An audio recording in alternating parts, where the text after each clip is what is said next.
Hello everyone, welcome back to economic and finance current affairs 2021 के फरवरी महीने के ये सेलेक्टेड क्वेश्चन है। सिर्फ फरवरी के महीने के और इम्पॉर्टेंट क्वेश्चन है, जो टॉप क्वेश्चन हो सकते हैं, जो बिल्कुल श्योर शॉट आने के चांसेस हैं आने वाले एग्जाम्स में, उनको मैं कलेक्ट करके आपके साथ शेयर कर रहा हूँ। आपका काम थोड़ा आसान हो जाएगा कि हर पूरे साल का एक साथ नहीं देखना पड़े, हर मंथ का भी आप स्क्रॉल करके चेक कर सकते हैं रिसेंटली क्या इवेंट हुए हैं। तो चलते सबसे पहले क्वेश्चन पर। India inked free trade agreement with which country to provide additional 1 lakh कोविड-19 वैक्सीन।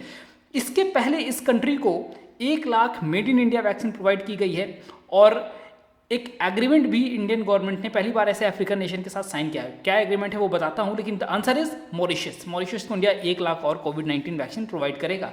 नाउ जो एग्रीमेंट की मैं बात कर रहा था, उसमें होगा क्या कि मॉरिशस इंडिया को बहुत सारे चीज़ एक्सपोर्ट कर पाएगा, भेज पाएगा, जिसमें एक इम्पॉर्टेंट एग्जांपल लेता हूँ, 40,000 टन का स्पेशलिटी शुगर, उसी तरीके से बहुत सारे FMCG प्रोडक्ट्स भी इंडिया को पहुँच सकता है।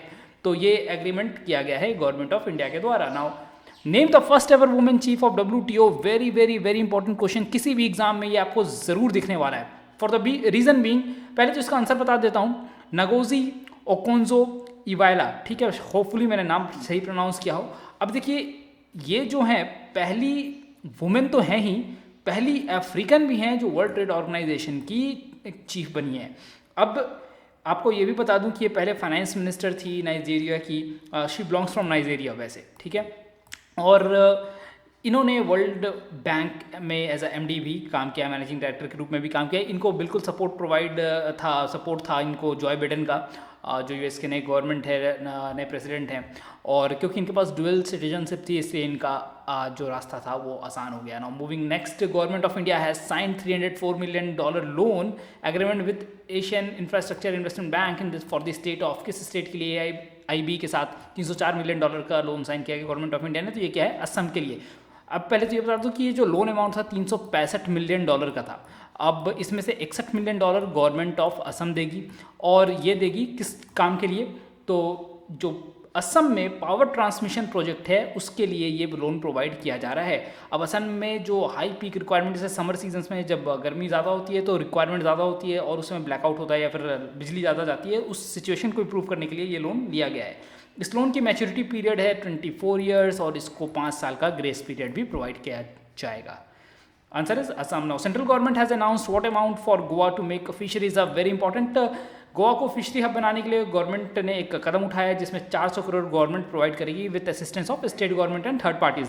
तो इसमें होगा क्या कि अभी देखिए, ये जो न्यूज़ था ये यूनियन मिनिस्टर श्री गिरिराज सिंह द्वारा ये किया गया, और इसमें कहा गया कि 41.7 करोड़ रुपए तो दे दिए गए हैं ऑलरेडी, और बाकी के पैसे भी दिए जाएंगे। अब इसमें करना क्या होगा, प्लान क्या है कि इसमें फिश लैंडिंग जेटीज़ बनाना पड़ेगा, जहाँ से फिशरमैन अपने गांव को जल्दी पहुंच सकेंगे, अपने शिप्स को या फिर नाव को पार्क करके, या फिर कह सकते हैं एंकर करके।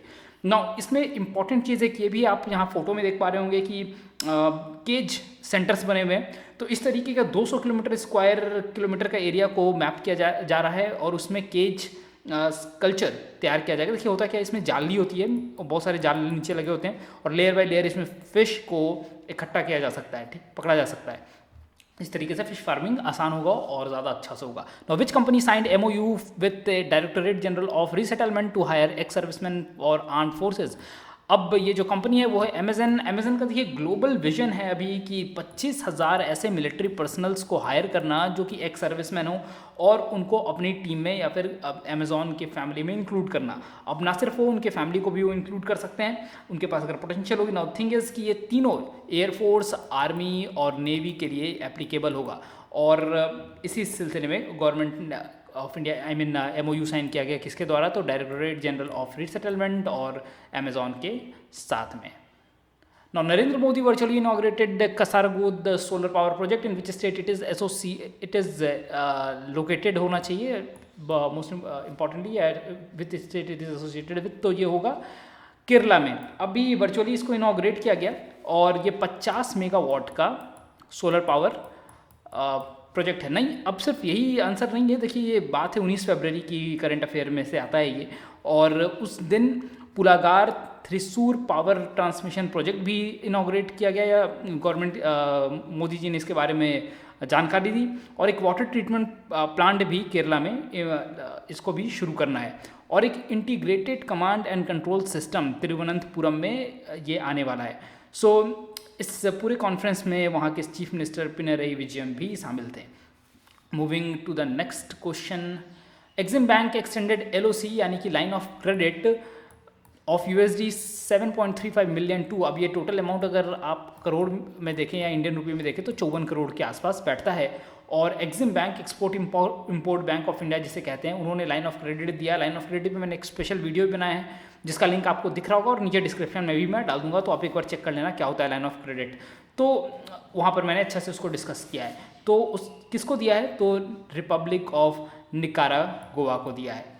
ये कैरेबियन सी के आसपास लोकेटेड है निकारागुआ, और इसका पर्पस यही है कि supply equipment of high technology centre of hospital में प्रोवाइड करना। इसके लिए 54 करोड़ लाइन ऑफ क्रेडिट देगा भारत। ठीक है, अब आपको बता दूं कि कैपिटल क्या है। अब ये कंट्री थोड़ी सी आप लोगों को शायद ना पता हो, तो इसका कैपिटल है मानागुआ, MANAGUA, और करेंसी यहाँ का है कोर्डोबा। तो ये सब कुछ सेंट्रल अफ्रीकन कैरेबियन नेशंस जो हैं उनके थोड़े से जाना ज़रूरी होता है, क्योंकि कई बार एग्जाम में इनके बारे में लोग नहीं जानते हैं। Now name the newly elected MD CEO of Central Bank of India. तो newly elected CEO MD of Central Bank of India कौन से हैं, तो ये हैं मतम वेंकटा राव। तो पिक्चर में आप देख सकते हैं, इन्होंने ये रिप्लेस किया पल्लव महापात्रा को, और ये अब नहीं रहेंगे एज अ CEO या MD। और executive director Ashok Srivastava, I am not sure, but मुझे जहाँ तक याद है कि अशोक श्रीवास्तव ही एग्जीक्यूटिव डायरेक्टर के पोस्ट पे हैं, और इनको 3 साल के टेन्योर के लिए इलेक्ट किया गया है। और एक फैक्ट ये भी बता दूं आपको कि जो सेंट्रल बैंक ऑफ इंडिया है वो इंडिया की पहली ऐसी बैंक है जो wholly owned and managed by Indians रही है। ठीक है, इसका इंसेप्शन हुआ था 1911 में। 1911 में इस्टेब्लिश की गई थी विथ हेडक्वार्टर्ड एट मुंबई। तो इतना इन्फॉर्मेशन स्टैटिक जीके और करंट अफेयर्स दोनों को मिला के हुए जी, तो मतम वेंकटा राव। अब इससे पहले मुझे लगता है कि वो कैनरा बैंक के एक्स डायरेक्टर रह चुके हैं। Now India's first under sea tunnel to come up at, कहाँ पर आएगा इंडिया का पहला अंडर सी टनल, तो ये आएगा मुंबई में। अब यहाँ पर इम्पॉर्टेंट बात ये है कि करीब पूरे 10.5 किलोमीटर लंबा ये जो टनल था, या कोस्टल रोड प्रोजेक्ट के अंदर में आता है, उसमें 2 टनल बनाए जाएंगे जिसकी लेंथ 2.07 किलोमीटर के आसपास होगी, और 3 किलोमीटर के रेंज में ये होगा, और करीब 2023 तक इसको ऑपरेशनल करना है, और जिसको नॉर्थ एंड साउथ मुंबई से जोड़ा जाएगा।